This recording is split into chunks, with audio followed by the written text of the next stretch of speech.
가서 맞았는데 맞자마자 바로 녹였습니다. 진짜 뭔가 약간 생기가 조금 더 느껴진다고 해야 되나? 좀 이렇게 나이가 들었을 때 빛을 발하도록 지금 관리하는 거라 생각하시면 된다. 나의 피부에서 어떻게 이런 광이? 약간 좀 반딱반딱해지면서 피부가 건강해지고 혈관이 조금 덜 보이고 이런 느낌이 있었어요. 안녕하세요 여러분, 유리슈입니다. 오늘은 제가 받았던 모든 피부과 시술들 추천, 비추천, 진짜 솔직한 그런 후기들을 알려드릴까 합니다. 이 피부과 시술에 관해서는 제가 아직까지도 질문 진짜 많이 받고 있는 것 중 하나거든요. 또 제가 이 영상에서 한 1년에 그래도 몇 번, 한두 번 정도는 피부과에서 관리를 받아라 이렇게 말씀을 드리니까 어떤 거 받는지 진짜 많이 궁금해 하셔서 진짜 저를 탈탈탈 털어가지고 영상을 하나 제대로 만들어야겠다 생각이 들었습니다. 그럼 바로 한번 시작해보도록 할게요. 일단은요, 제가 대분류로 이렇게 나눠왔는데 보톡스, 필러, 레이저 리프팅, 피부 주사 시술, 필링 시술 이렇게 나눠봤습니다. 첫 번째 보톡스. 제가 맞아봤던 보톡스를 한번 쫙 여기 정리를 해봤는데 미간, 이마, 눈가, 콧잔등, 사각턱, 자갈턱, 입꼬리, 승모근 이렇게 맞아봤습니다. 엄청 많이 맞아봤죠? 그 외에 스킨 보톡스라는 것도 맞아봤는데 그거는 이따 제가 피부 주사 시술 설명드릴 때 알려드리기로 하고, 지금부터는 제가 각각의 부위에 어떻게 맞았고 효과는 어땠고 이거를 좀 추천하는지 비추천하는지 이런 거를 좀 알려드릴게요. 일단은 미간, 이마 요거는 세트니까 한번 묶어서 설명을 해드릴게요. 조금 이따가 제가 필러 하면서 알려드릴 텐데 저는 이마 필러를 예전에 한번 맞은 적이 있어요. 그때 같이 처음으로 미간, 이마 보톡스를 맞아봤거든요. 근데 그때 의사 선생님께서 미간, 이마 보톡스를 먼저 맞고 난 다음에 보면서 필러를 넣을까 말까를 결정해도 괜찮을 것 같다라고 하셨는데 제가 그때는 좀 어렸어가지고 오늘 안에 해결하고 싶다 이 생각이 들어서 그냥 같이 해달라고 얘기를 드렸어요. 실제로 미간, 이마 보톡스를 맞으면 어떻게 되냐면 여기 근육을 마비시키는 거기 때문에 상대적으로 이마로 눈을 뜨거나 눈을 자꾸 이렇게 칙 켜뜨는 표정 습관이 있으신 분들 같은 경우에는 좀 불편감을 많이 느끼실 수도 있습니다. 그래서 어떤 분들은 눈이 작아져 보인다 이런 부작용을 호소하시는 분들도 계세요. 요거를 딱 맞아놓으니까 어느 순간부터 진짜 눈이 좀 크게 안 떠지더라고요. 그런데 이제 제가 울퉁불퉁해서 필러로 넣고 싶다고 했던 부분이 보톡스가 최고로 많이 발현이 되었을 때 시점부터 해가지고 엄청 이마가 평평해지기 시작을 했어요. 그래서 그 다음부터는 필러를 굳이 넣은 적은 없고 미간, 이마 보톡스를 한 2번 정도 더 맞은 다음부터는 야 굳이 그냥 맞지 않아도 될 것 같은데? 라는 생각이 들더라고요. 근데 그러다가 제가 요즘 따라 진짜 아침에 일어날 때 피부가 너무너무 건조해서 눈도 이렇게 찡그리고 일어나거든요. 그래서 그런지 진짜 여기에 주름이 깊게 지는 게 보이기 시작을 하는 거예요. 병원을 갔는데 이거는 필러로 채우는 게 아니라 보톡스로 평평하게 해야 되는 이마다 하시는 거예요. 지금 그래서 최근에 맞고 온 상태고요. 일주일밖에 안 지났는데도 지금 효과가 바로바로 오긴 합니다. 보톡스는 제가 느꼈을 때는 효과가 많이 늦게 오는 편은 아닌 것 같아요. 진짜 빠르게 느끼는 사람들은 저를 포함해서 한 3일째부터 느끼시기도 하고 늦어도 일주일 정도부터는 점점점 느끼시더라고요. 그래서 이거는 이마를 약간 평평하게 하시고 싶은 분들이 필러를 맞기 전에 한 번쯤 이렇게 도전해 보셔도 좋을 만한 시술이거든요. 이따가 필러 얘기할 때 말씀드릴 거지만 이마 필러 맞는 거 여러분 진짜 그렇게 쉬운 거 아닙니다. 아무튼 이마가 울퉁불퉁해서 약간 좀 이렇게 평평하게 해주고 싶다는 느낌을 주고 싶다 할 때는 미간, 이마 보톡스 추천을 드리는데, 이마로 눈을 뜨신다거나 평소에 이렇게 눈썹을 자주 이렇게 움직이는 게 습관이신 분들 같은 경우에는 굉장히 답답함이 들 수도 있다. 그렇지만 이마가 평평해지기 때문에 피부가 좋아 보인다. 이런 얘기를 드리고 싶습니다. 두 번째는 눈가와 콧잔등인데 요거 두 개는 같이 맞았으니까 제가 같이 설명을 드리도록 할게요. 결론적으로 말씀드리자면 저는 솔직히 조금 요거는 비추천합니다. 이거는 사실 나이가 좀 많이 드셔가지고 내가 거울 봤을 때 눈가가 너무 짜글짜글하다 이렇게 느껴지시는 분들 아니고서는 매우 어색하게 느껴질 수도 있는 부위라고 생각을 해요. 특히 눈가도 그렇지만 콧잔등 같은 경우에는 웃었을 때 특정 표정을 자주 짓는 그런 분들 있죠. 저 같은 경우에는 코를 이렇게 찡긋하면서 잘 웃어요. 이렇게 웃는 게 불가능하다 보니까 남이 봤을 때 웃는 게 뭔가 부자연스럽다? 이런 느낌을 받기도 하더라고요. 그래서 저는 눈가와 콧잔등 보톡스는 사실 다시는 안 맞을 것 같은 시술 중 하나이고요. 근데 저는 콧잔등을 이쪽에 맞은 사람이긴 해서 우리 여기에 주름 지시는 분들 같은 경우에는 만족하시는 분들도 꽤 많다고 들었어요. 근데 저는 어쨌든 여기 했을 때 올라가는 이쪽에 지금 맞은 상태라서 약간 웃었을 때 굉장히 부자연스러워지더라. 그리고 여러분들 아셔야 될 게 있는데 보톡스는 한 부위를 콕 찔러 넣는다고 해서 이 부위에만 작용을 하는 게 아니라 주변 근육들이 같이 이렇게 서서히 퍼져가지고 같이 이렇게 영향을 받게 됩니다. 그래서 여기만 맞았다고 해서 여기만 영향을 받는 게 아니에요. 눈가도 마찬가지로 평소에 눈웃음을 많이 짓는 분들, 그러니까 웃을 때 이렇게 해가지고 웃는 게 자연스러운 분들 있죠. 막 이렇게 되시는 분들 있잖아요.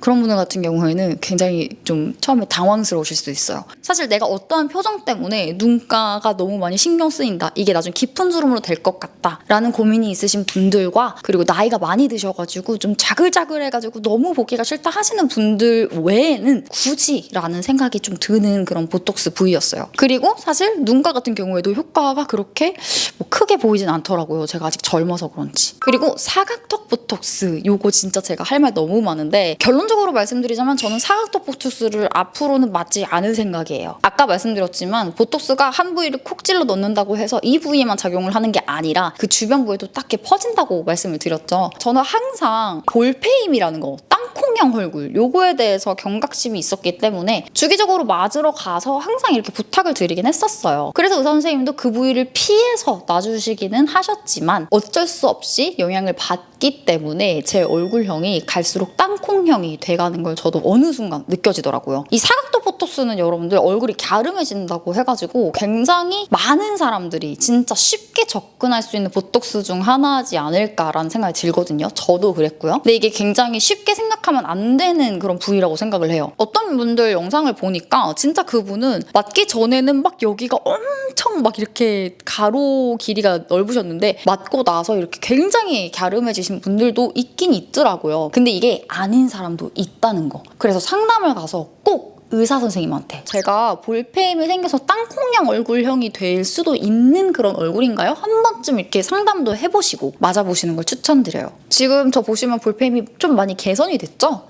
이 얘기도 이따가 더 많이 해드릴게요. 그 다음에 두 번째가 자갈턱 보톡스. 제가 사실 하관이 굉장히 짧은 편이에요. 여러분들 아시겠지만 보시면 턱이 엄청 짧죠. 예전에 제가 이게 약간 콤플렉스였어요. 그리고 이렇게 했을 때 지금은 보톡스를 해놔가지고 그렇게 막 자유롭게 움직일 수는 없어요.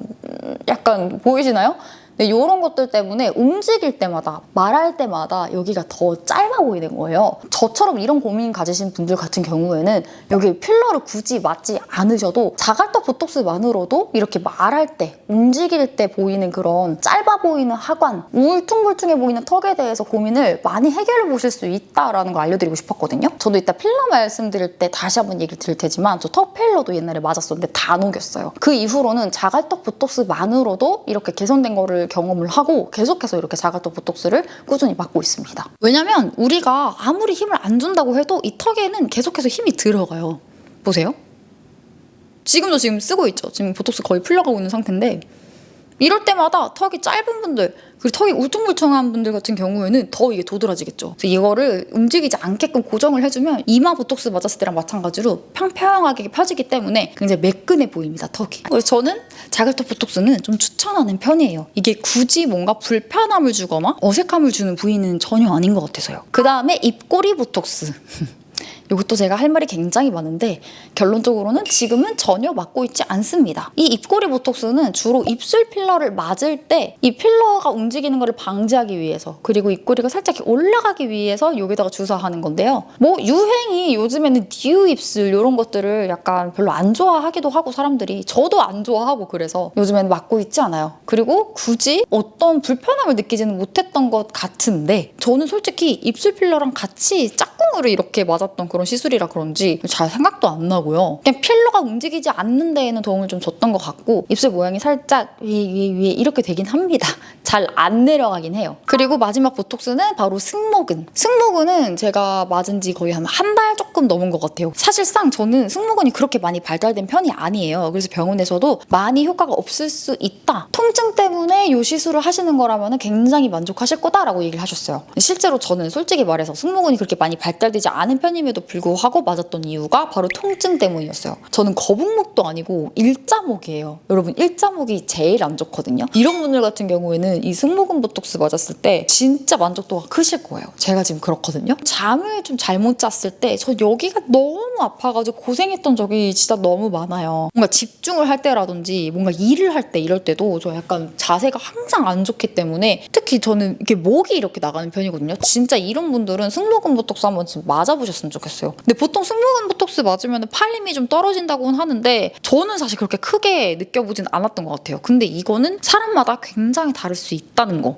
어쨌든 저는 걱정했던 것보다는 팔 힘을 아예 못 써가지고 테니스를 못 칠 정도가 되지 않을까라고 생각했지만 전혀 안 그랬어요. 그래서 저는 이건 앞으로 꾸준히 맞을 생각입니다. 보톡스 마무리하면서 여러분, 제가 보톡스에 대해서 여러분들한테 진짜 당부해드리고 싶은 게 있는데, 보톡스는 내성이라는 게 있어요. 이 내성 때문에 피부과에서 주로 여러분들한테 수입산이 어쩌고 너무 좋고요, 뭐 국산은 이렇고요, 이런 말들을 해드리는 거예요. 여러분들한테 좀 쉽게 설명을 드리자면, 보톡스가 사실 여러분 독인 거 알고 계시죠? 독이기 때문에 우리 근육을 마비시키는 거예요. 근데 이 독을 이렇게 단백질이 이렇게 감싸고 있거든요. 이 단백질 성분 때문에 우리 몸에서 항체가 요거에 대해서 생겨버리면은 내성이 생기는 거예요. 더 이상 이게 우리 몸에 영향을 미치지 못하게 되는 거죠. 그래서 이 내성을 방지하기 위해선 두 가지 방법이 있어요. 내성이 없다고 알려진 보톡스 종류를 맞는 거예요. 독일산 제우민이 있고 우리나라 보톡스에도 그게 하나 있다고 했어요. 그거 제가 찾아서 한번 여기다가 써놓을게요. 그런 보톡스를 맞는 게 첫 번째이고, 그리고 두 번째 방법은 보톡스 주기를 잘 맞춰가지고 가는 거예요. 실제로 제가 경험했던 건데, 어떤 피부과에서는 막 이렇게 말하는 데도 있어요. 뭐 어떤 분들은 한 달에 한 번 맞기도 하세요 라고 하시는데, 이 항체가 생기는 시기가 딱 그 한 달쯤이에요. 그래서 한 달 안에 너무 자주 보톡스를 맞게 되면은 항체가 생길 확률이 진짜 늘어납니다. 그래서 실제로 여러분들이 보톡스 지금 너무너무 필요할 때 효과가 아예 없을 수도 있는 거예요. 적당한 시기는 3개월에서 4개월 사이거든요. 이 시기를 꼭 지켜서 가시는 게 너무너무 필요할 것 같아요. 자, 그래서 보톡스는 이렇게 마무리하기로 하고요. 두 번째, 필러로 가봅시다. 자, 필러도 진짜 많이 했어요. 필러, 이마, 코, 턱, 옆볼, 입술, 입꼬리, 애교살, 눈 밑, 앞볼 이렇게 맞았고요. 녹인 게 거의 대부분이고, 지금 제 얼굴에는 필러가 정말 소량 들어가 있어요. 필요한 만큼. 뭐 풀페이스 필러 해가지고 뭐 20cc 뭐 요렇게 들어가 있는 게 아니에요. 제가 그래서 어떤 필러가 만족스러웠고 어떤 필러는 녹였고 왜 녹였는지 이런 것들 알려드리도록 할게요. 일단 첫 번째로 이마. 이마 필러는 가장 의사 선생님도 어려워하시는 부위이기도 하고 굉장히 불쾌감을 많이 느끼는 부위라고 생각해요. 이마 필러를 할 때에는요, 우리 피부랑 근육층, 근막층을 이렇게 분리해요. 캐뉼라라는 게 들어가서 아무리 마취 주사를 했다고 해도 그 바늘 지나가는 그 느낌이 다 나요. 그래서 제가 맞아봤던 필러 중에 가장 불쾌감이 높았던 필러이기도 하고요. 보통은 그렇게 치고요. 이마 필러를 제가 많이는 추천을 안 드리고 싶은 이유가, 일단 우리가 생각했을 때 난 여기만 좀 채우면 될 것 같은데? 이렇게 생각하잖아요. 근데 이 이마 길을 따라서 전체적으로 주사를 한 다음에 이렇게 몰딩을 해가지고 모양을 이렇게 만들어가는 형태이기 때문에 내 생각엔 1cc만 넣어도 될 것 같은데? 나 그렇게 이마 납작하지 않은데? 하셔도 실제로 가시게 된다면은 굉장히 많은 양을 권유받으실 수 있습니다. 필러를 넣는 양이 현저히 많아지기 때문에 그만큼 위험할 수도 있어서 저는 개인적으로는 비추이고, 이마가 평평해지고 싶으시다면 이마 필러보다는 사실 이마나 미간 보톡스까지 하셔도 괜찮을 것 같다. 그거 해놓고 그래도 부족하면 필러를 해보시는 게 나을 것 같다, 이 생각입니다. 그 다음에 이제 코. 여러분들, 저는 코 필러를 맞아본 적이 있습니다. 코 필러가 너무 마음에 안 들고 좀 망했다 싶어가지고 수술을 결심하게 된 겁니다. 모든 필러가 다 여러분 한번 맞아놓으면 약간 퍼지게 되어 있어요. 이렇게 퍼지거든요. 근데 코 필러도 마찬가지예요. 그래서 필러는 볼륨을 필요로 하는 부위에 맞았을 때 살짝씩 펴져서 자연스러워지고, 여기서 만족감을 많이 얻으신다면 코 필러로는 사실 오랫동안 만족하는 사람을 저는 주변에서 단 한 번도 본 적이 없어요. 저를 포함해서요. 그리고 코도 사실 디자인이기 때문에 이게 높아진다고 해서 예쁜 코 아닌 거 여러분 다들 아시죠? 저 그때 코필러하고 요 미간을 엄청나게 높여주셔가지고 완전 징징이 됐었잖아요. 그래서 이거를 녹이면서 코 수술을 감행을 했던 거고요. 그래서 피부과 의사 선생님 유튜브만 봐도요, 코필러를 오랫동안 맞는 거를 추천하시는 분은 거의 없더라고요. 대부분 코 수술 전에 약간 맛배기로 내가 내가 코 수술하면 약간 이런 느낌이려나 라는 식으로 보시면 좋을 것 같아요. 그렇지만 코 수술을 한 코와 코 필러를 맞아서 높아진 코랑은 완전히 다릅니다, 여러분. 그리고 한 번 하기 시작하면 욕심이 계속 생겨서 많은 양을 계속 넣게 되잖아요. 그래서 더 비추인 것 같아요. 근데 또 그렇다고 해서 코 수술을 추천하느냐? 글쎄요. 뭐 코 수술이든 코 필러든 뭐 무조건 하세요라고 말할 수 있는 건 단 한 개도 없는 것 같아요. 어쨌든 그래서 코 필러 같은 경우에는 그 정도 말씀드릴 수 있을 것 같아요. 그리고 턱 필러. 대망의 턱 필러인데 제가 완전 옛날에 턱 필러를 맞았었다고 말씀드렸잖아요. 유튜브 초창기 때 아마 턱 필러가 들어가 있는 상태였고 처음에는 갸름해진 것 같아서 굉장히 좋았는데 그때도 사실 주변에서 막 엄마 친구분들이 저를 우연히 보셨는데 유리 얼굴이 좀 길어진 것 같다 막 이런 말도 많이 하시고요. 어느 날 제가 제 예전 사진으로 제 옛날 얼굴형을 딱 봤는데 너무 지금 얼굴이 어색한 거예요. 그래서 이걸 다 녹이기로 결심을 합니다. 그래서 다 녹여냈고요. 주변만 봐도 요즘에는 사실 이렇게 좀 짧은 얼굴이 예쁘다고 많이들 생각하잖아요. 그래서 턱 필러를 굳이 많이 하진 않는 추세인 것 같아요. 턱 필러도 여러분 아주 정말 간단하게 이렇게만 생각을 하셔서 정말 간단한 시술이라고 생각하시는데 다 디자인입니다. 여러분 진짜 디자인 기가 막히게 하시는 원장님을 제가 만나게 되는 게 참 힘들어요. 다른 것도 다 마찬가지지만 진짜 이 턱필러도 성형한다고 생각하셔야 돼요, 여러분. 아시겠죠? 그리고 또 하나 저는 괜찮았는데 주변에서 턱 필러 맞고서 턱에 여드름 난 친구들 진짜 많이 봤어요. 이 필러 성분이 맞지 않는 경우에는 맞은 자리에 여드름이 엄청 많이 나는 친구들 진짜 많더라고요. 이것도 알아두시면 괜찮을 것 같아서 말씀드리고 싶습니다. 그 다음은 옆볼 필러인데요. 제가 사각턱 보톡스 부작용으로 볼페임으로 땅콩형 얼굴이 좀 됐다고 얘기를 드렸죠. 지금은 이게 돌아오기를 기다리고 있는데 사실 이게 돌아온다 하더라도 볼페임이 완전히 개선되지 않는 경우도 굉장히 많대요. 여러분 이거 알고 계셔야 돼요. 근데 물론 개선이 조금 되겠지만 안 그런 경우도 있다는 거죠. 근데 이번에 제가 옆볼 필러 한 데에는요. 공장형이거나 뭐 의사 선생님이 세 분, 네 분 이런 데 간 게 아니라 여러분들도 유튜브에서 뭔가 필러 같은 거 치면은 막 나오는 의사 선생님들 계시잖아요. 그 중에서 이제 여자 선생님 필러로 굉장히 유명해서 유튜브도 활발히 하고 계신 그 여자 선생님네 병원에 가가지고 옆볼 필러를 맞았습니다. 굉장히 소량으로 맞았고요. 그분 같은 경우에는 제가 실장님이랑 상담하기 전에 먼저 저를 보세요. 원장님이 보시고 얘기를 해주십니다. 그리고 나서 이제 내가 할까 말까는 상담 실장님이랑 이제 얘기하면서 선택하면 되는 거예요. 어쨌든 그분은 저한테 옆볼 필러를 추천을 해주셨고 그래서 조금 맞았어요. 진짜 그리고 엄청 소량만 추천을 해주십니다. 진짜 소량 맞아서 잘 보이지가 않아요. 제 눈에는. 다른 사람들도 전혀 몰랐는데 영상을 보거나 이제 제가 거울로 봤을 때 이게 자리를 잡고 나니까 이게 약간 개선이 되긴 됐더라고요. 이 원장이 원래 스타일이 그냥 티나게 시술하는 거 굉장히 싫어하셔가지고 진짜 미세하게 살짝 보완됐다? 이런 느낌? 볼펜 심하신 분들 하면은 굉장히 드라마틱한 효과를 보실 수가 있고 그래서 만족도가 굉장히 높은 필러 중 하나라고 제가 들었어요. 나이가 들수록 사각턱 보톡스를 안 맞더라도 땅콩형 얼굴이 되긴 되거든요. 왜냐면 여기가 처지고 볼살이 꺼지면서 그런 현상이 또 나기 때문에 굉장히 만족하시는 분들 많다 그랬어요. 또 필러가 퍼지는 성분이라서. 그래서 옆볼 필러는 저는 굉장히 추천드립니다. 자, 그 다음에 입술, 입꼬리. 와, 입술, 입꼬리는 진짜 할 말 많은 것 같아요. 입꼬리 필러랑 입술 필러는 제가 유튜브 시작하고 나서 한 1년 정도 됐을 때 맞았던 거고요. 그 이후로 여러분들에게 얘기는 많이 안 들었지만 굉장히 많이 녹였습니다. 근데 필러는 한 번 녹인다고 해서 완벽하게 녹여지지도 않아요. 한 번에 녹을 수도 있는데 그런 경우는 많이 없고요. 여러 번 주사를 해줘야, 그러니까 나눠서 맞고 나서 뭐 몇 주 후에 가서 또 맞고 이렇게 해야지 완벽하게 녹을 수가 있습니다. 그때 당시에 맞았을 때는 굉장히 통통한 입술이 되고 싶었어요. 근데 저는 윗입술이 아랫입술에 비해서 굉장히 얇은 편이라서 윗입술만 맞고 싶었는데 왜 근데 굳이 내가 갔던 그런 공장형 원장님들은 내가 이렇게 말했는데도 아랫입술 맞아야 된다면서 왜 넣어줬는지 모르겠어. 제가 필요가 없었는데도 불구하고 그렇게 해주셔가지고 아무튼 굉장히 두꺼운 입술이 됐었고 뿐만 아니라 입꼬리 필러 때문에 사실 저는 굉장히 얼굴이 부자연스러워졌던 것 같아요. 입꼬리 필러는 여러분 여기에다가 넣는 거예요. 여기다 넣으면은 상대적으로 입꼬리가 이렇게 뒤집어지거든요. 그래서 우리가 흔히 아는 그 끼우 약간 이렇게 뒤집어 까진 약간 이런 입술이 되는 건데 시간이 지나면서 요 입술 필러보다도 입꼬리 필러가 상당히 부자연스럽다는 생각이 많이 들었었고 그래서 그 다음부터는 입꼬리 필러를 전혀 맞지 않았고 계속 녹여가기 시작을 했습니다. 제가 여기는 괜찮은데 이쪽 보시면 여기 지금 주름 생기는 거 보이시죠? 이게 지금 입꼬리 필러 때문에 이렇게 경계가 진 거예요. 이렇게 됩니다, 여러분. 사진을 찍으면 여기가 이렇게 튀어나와 있어요.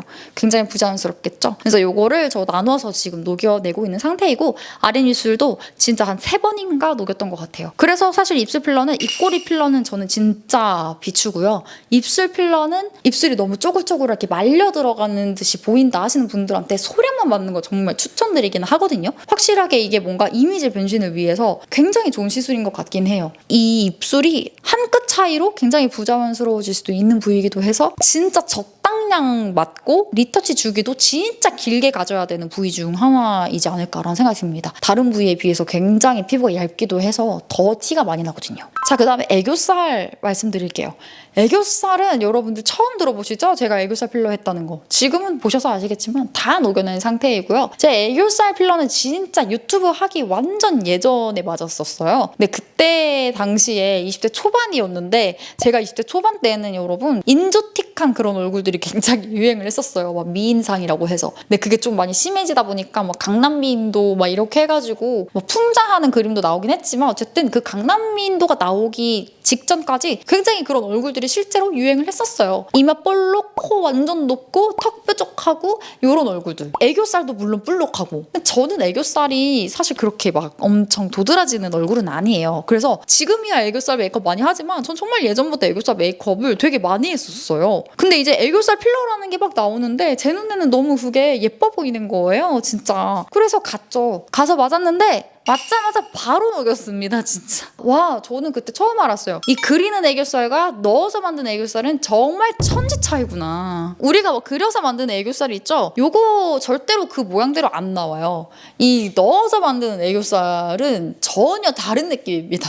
저는 정말 처음 알았어요. 이것만으로도 성게 느낌이 나더라고요. 그래서 바로 녹였어요. 문제는 뭔지 알아요? 제가 애교살 필러를 비추하는 또 두 번째 이유가 여기서 나오는데 여러분들 중에서 저처럼 피부가 굉장히 얇으신 분들 같은 경우에는 이 필러를 녹이잖아요? 이 필러 들어갔던 자리가 굉장히 흐물흐물해짐을 느끼실 거예요. 이게 실제로 의사분들도 그렇게 얘기를 하시는데 피부에 탄력이 많이 없거나 아주 피부가 얇으신 분들 같은 경우에는 이런 걸 많이 경험한다고 하거든요. 저 진짜 그때 이후로 생긴 잔주름이 아직까지도 있어요. 그 얼마 안 되는 기간 동안 애교살이 들어갔다고 해서 녹이니까 바로 여기가 이렇게 주름이 약간 지더라고요. 너무 충격받았어요. 그 전에는 제가 여기 잔주름이 하나도 없었거든요. 그런 정말 생각하지도 못한 부작용이 있더라. 그래서 애교살 필러는 진짜 한 1000번 생각하고 10,000번 생각하고 하실 거면 해라. 그리고 마지막 필러는요. 눈밑이랑 앞볼입니다. 요거 두 개 세트라서 묶어가지고 얘기해 드릴게요. 아까 제가 말씀드렸던 병원 있죠. 그 필러 잘하시는 여자분. 그분이 하시는 병원에 가가지고 그분이 저를 봤을 때 눈밑이랑 앞볼이 약간 살짝 올라왔으면 좋겠다라고 하셨는데 저는 사실 여기 이렇게 볼록 올라오는 게 그 강남 미인도에서 봤던 얼굴형이기도 해서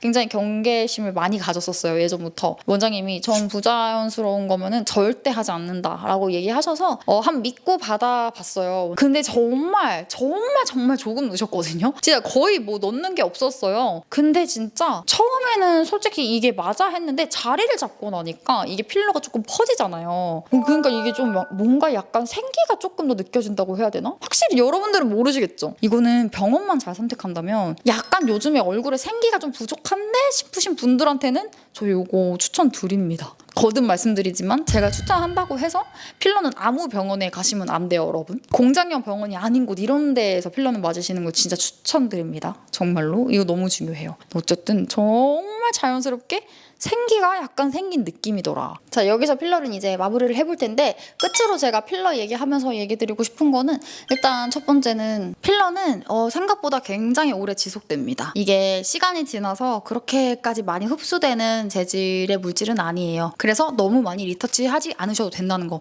두 번째는 필러는 퍼지는 성분이라는 거를 분명하게 알고 계셔야 한다는 거. 볼륨이 필요한 때는 굉장히 만족스러울 수 있을지 모르겠지만 코, 턱이라든지 약간 디자이닝이 이렇게 좀 날렵하게 들어가는 부위 같은 경우에는 여러분들 시간이 지날수록 만족감이 떨어질 수 있다는 거. 세 번째는 아까 계속 강조드렸던 것처럼 공장형 병원은 절대 안 된다는 거. 물론 공장형 병원에도 디자이닝을 완전 완벽하게 하시는 의사 선생님이 계실지 모르겠지만 어쨌든 그럴 가능성이 떨어지기 때문에 손품을 진짜 많이 팔고 발품도 성형외과만큼 바르셔야 만족스러울 만한 결과를 가지실 수 있다는 거. 이 정도를 좀 알려드리고 싶네요. 자, 이렇게 정리를 해보도록 하겠고요. 그 다음엔 이제 레이저 리프팅. 레이저 리프팅은 울세라, 슈링크, 인모드, 올리지오, 볼륨어, 티타늄 리프팅을 해봤습니다. 가장 처음 울세라 들어가기 앞서서 레이저 리프팅 여러분 생소하실 수 있는 분들을 위해서 간략하게 알려드릴게요. 레이저 리프팅 크게 초음파, 고주파 이렇게 나누어서 생각하시면 되는데 얼굴 선을 이렇게 좀 다듬어줄 수 있는 그런 데서 효과를 많이 보는 시술이고, 고주파 같은 경우에는 속 안에 탄력, 잔주름 이런 데에도 개선을 좀 보실 수 있는 그런 시술이라고 생각하시면 됩니다. 자, 일단 첫 번째 그래서 울세라. 울세라는 초음파 레이저 리프팅이고요. 그래서 얼굴 선에 이렇게 도움을 줄 수가 있어요. 여러분들이 잘 아시는 슈링크가 울세라의 저렴이 버전이고요. 울세라랑 써마지 이렇게 두 개가 이제 비싼 시술,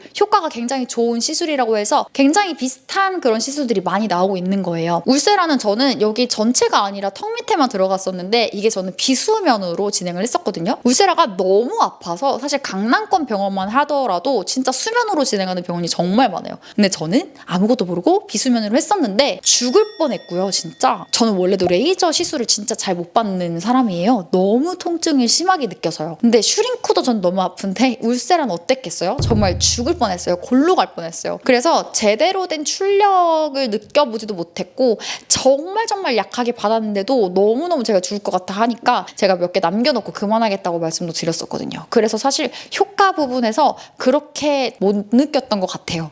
신기하죠? 어떤 분들은 뭐 울세라 하고 나서 엄청 효과 많이 봤다 이런 분들 굉장히 많은데 일단 저는 아니었다는 거. 왜냐하면 너무 아파서 출력을 높일 수가 없었다. 두 번째는 슈링크. 슈링크가 이제 울세라가 너무 이제 좋다 보니까 울세라의 원리를 약간 이렇게 저렴하게 나온 게 바로 슈링크예요. 울세라만 봤던 분들은 슈링크 받았을 때 효과가 아무것도 없더라 하시는 분들도 굉장히 많거든요. 저 같은 경우는 슈링크를 먼저 했었기 때문에 효과를 어느 정도 본 케이스예요. 제가 볼살이 원래부터 많아가지고 병원에서는 사실 이 볼살을 굳이 없애려고 하지 말아라 라고 얘기를 많이 해주셨거든요. 이 지방층 생각하지 말고 요거를 약간 딱 붙여가지고 얼굴형을 예쁘게 만드는 시술을 해라 해서 슈링크를 추천받은 건데 결론적으로는 슈링크 굉장히 만족스러웠지만 슈링크도 디자이닝이 꼭 필수적으로 들어가는 시술이더라고요. 그래서 볼페임이 살짝 생겨야 더라고요. 그래서 슈링크도 웬만하면은 볼페임 걱정이 되니까 여기 부분을 하지 말아주세요 라고 말씀드리는 게 제일 좋고요. 사실 그것만 아니라면은 가장 빠르게 리프팅 탁 이렇게 되는 게 느껴지는 시술이었기 때문에 정말 급할 때 추천을 드리는 편이에요. 저는 슈링크를 이제 자주는 안 할 생각이긴 하지만 입 주변에 정말 미세한 이런 잔주름이라든지 여기 턱선, 특히 이중턱 이런 데는 효과를 정말 제대로 많이 볼 수 있는 시술이고 주변에도 진짜 효과 많이 받는 사람들 많기 때문에 추천을 드리는데 제가 지금부터 말씀드린 레이저 리프팅이라든지 주사 시술은 진짜 사바사인 것 같아요.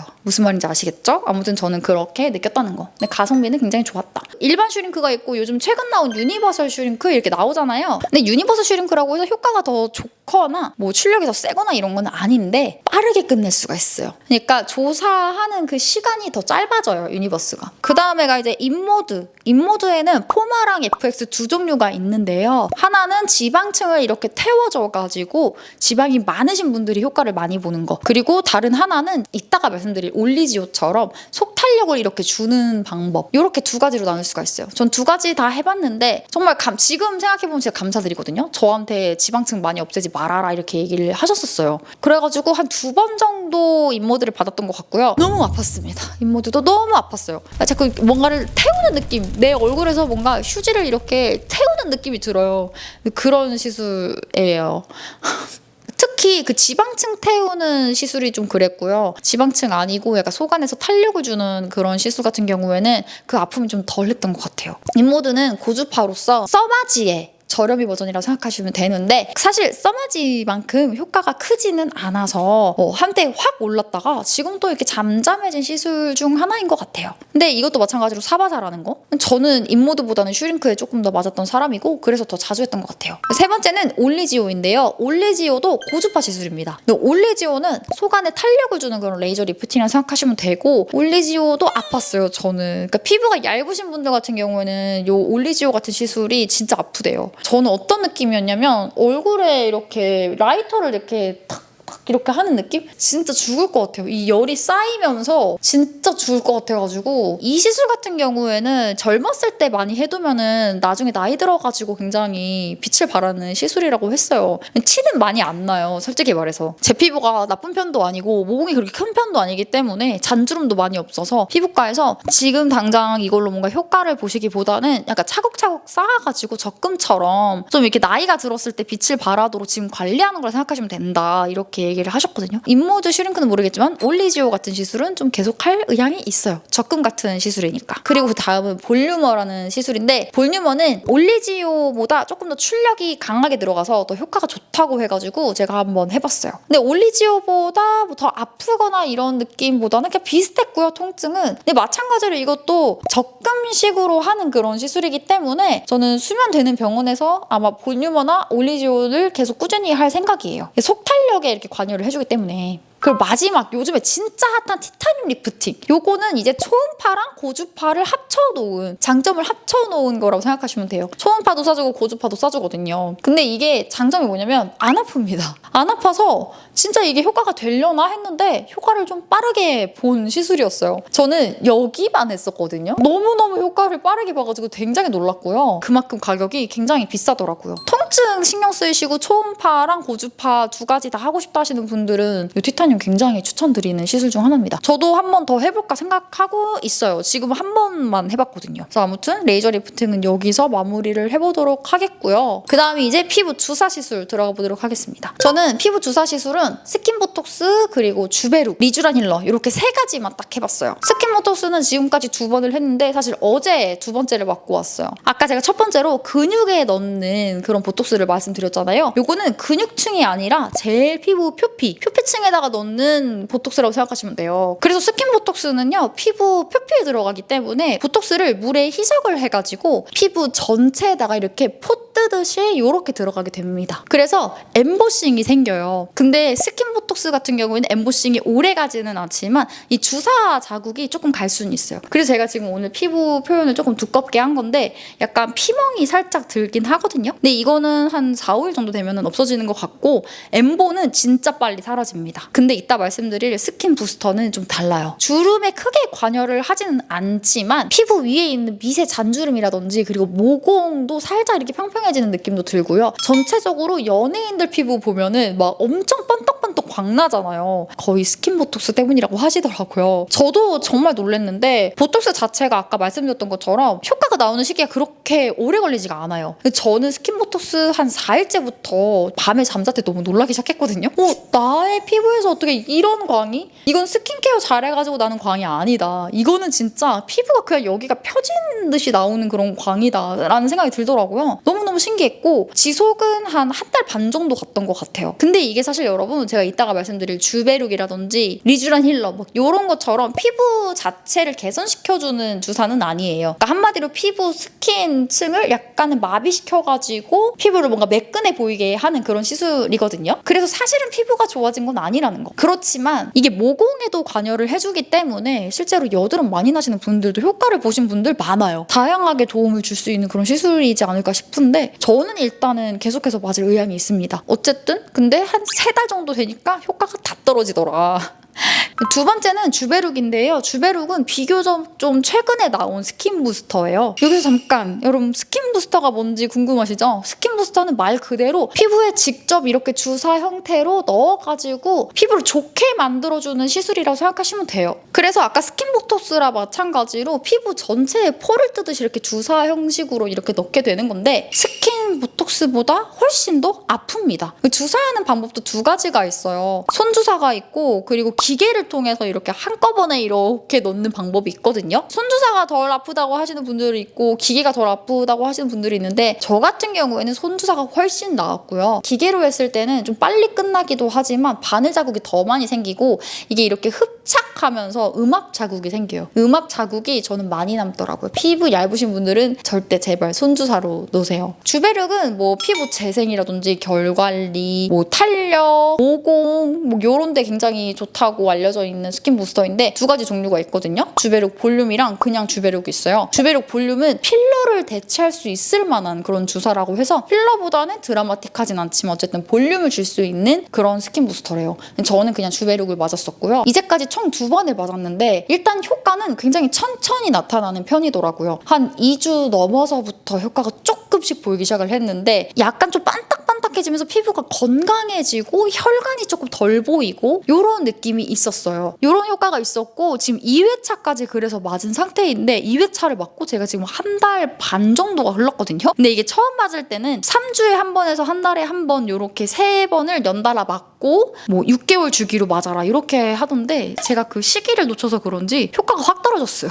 효과는 좋은 것 같으나 그렇게 오래 지속되는 것 같진 않았다. 내 기준에서는 이런 느낌이 들었고요. 근데 확실히 뭔가 피부가 굉장히 좋아지더라고요. 진짜 화장품에서 느낄 수 없었던 피부 좋아지는 거를 잘 느낄 수 있었던 시술이었습니다. 주베륵은 엠보 자국이 그렇게 오래 가지는 않았으나 어쨌든 스킨보톡스보다는 조금 이제 점도가 더 진하기 때문에 자국이 조금 더 남는 것 같긴 해요. 피멍 자국이. 세 번째는 리쥬란 힐러. 여러분들 많이들 아시는 리쥬란 힐러인데 요거는 제가 딱 한 번을 받았었고 마찬가지로 손주사로 맞았습니다. 이거는 엠보 자국이 어마어마하게 오래 가요. 저는 리쥬란이 이렇게까지 엠보가 오래 가는 시술인지를 몰랐고요. 정확하게 저는 일주일 동안 그 엠보 효과가 갔습니다. 리쥬란도 마찬가지로 피부 미백, 재생, 뭐 탄력, 뭐 결 관리 이런 데 좋다고 하는데 주베륵이 조금 더 뭔가 피부 탄력이라든지 결 관리에 조금 더 집중을 했다고 하면은 리쥬란은 조금 더 그거보다는 폭이 넓은 시술이라 생각하시면 돼요. 즉각적으로 피부가 환해지는 시술이라고 해서 솔깃해가지고 받았던 건데 엠보 자국이 너무 오래 가면서 저는 굉장히 그것 때문에 불만족을 많이 느꼈고 그리고 효과가 정말 빠르게 없어져요. 근데 놀랬어 진짜. 효과가 거의 일주일, 열흘밖에 안 가요. 내가 그 엠보 자국을 버텨내면서 기다렸는데 그 효과 그렇게밖에 지속이 안 되니까 너무 마상을 입었었고요. 정말 하얘지는 거는 너무 신기하더라고요. 이 엠보 자국마다 약간 피부가 하얗게 되어 있거든요. 근데 이게 나중에 이렇게 퍼지는 건데 이 퍼지면서 피부가 전체적으로 이렇게 다 하얘져요. 이게 너무 신기했어요.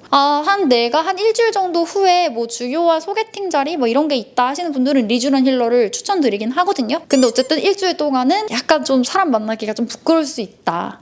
요 정도 말씀을 드리고 싶네요. 그 다음 마지막으로 필링 시술들인데요. 저는 뭐 라라필, 아쿠아필 요 정도 해봤는데 결론적으로 말씀드리자면 두 가지 모두 다 필링 시술은 좀 비추천하는 편입니다. 그 이유는 집에서 하는 필링보다는 확실히 피부과 필링 시술이 조금 더 자극이 느껴지기는 하고요. 그리고 저는 뷰티 유튜버로서 사실 필링 같은 경우에는 집에서 관리를 하는 게 조금 더 가성비적으로도 더 낫지 않을까라는 생각이 들더라고요. 아무리 순한 거라고 해도 조금의 자극은 느껴지긴 했어요. 그래서 저는 굳이 필링을 피부과에서 받아야 되나? 이런 생각이 좀 들더라고요. 제 영상 중에 보면은 막 각질에 대한 영상이라든지 이런 거 있잖아요. 그거 참고하셔서 집에서 관리하시는 게 좋을 것 같다는 생각이 듭니다. 오늘은 이렇게 해서 제가 피부과에서 받았던 시술들을 탈탈탈 털어가지고 이렇게 모기시도록 제가 설명을 드려봤는데요. 재밌게 보셨으면 좋겠고요. 궁금한 게 있으신다면 언제든지 댓글로 달아주세요. 그러면 저는 다음 영상으로 인사드리도록 하겠습니다. 안녕!